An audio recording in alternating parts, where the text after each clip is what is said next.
When God's calling you to step out to the mission field, there's no one that comes qualified.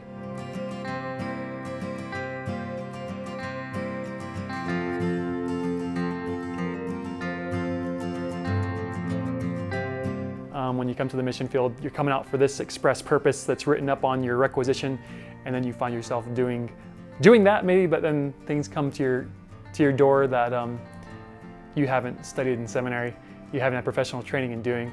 Maybe one good example of that would be we use something that we call a zapper.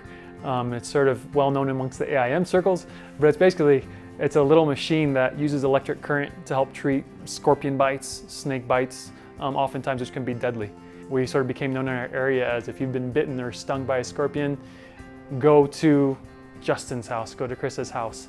And so we find ourselves, receiving these people on our mat, praying over them in Jesus' name, and asking for healing. And then basically we're, first aid workers to these people using this machine. And we've seen God open doors as we treat them with this zapper machine, and they receive healing.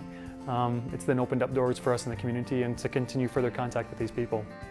So I was blessed. I grew up in a Christian family. I grew up in a family, my dad was actually a pastor for a while, and then at the age of about 8, we actually went overseas, and my parents served in missionaries in South America. From there, went on to serving in Nigeria. So from a young age, I was around missions. I saw missions. I had an idea of what missions was about.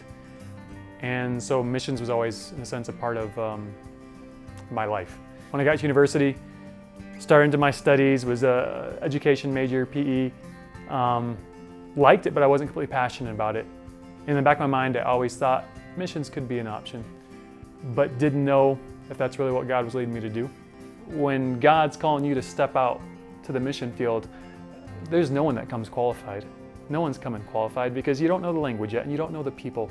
And you're going into a different culture where you have no experience whatsoever. So it doesn't matter if you have your DMin or your MDiv and you've got all the seminary experience behind you and everything else.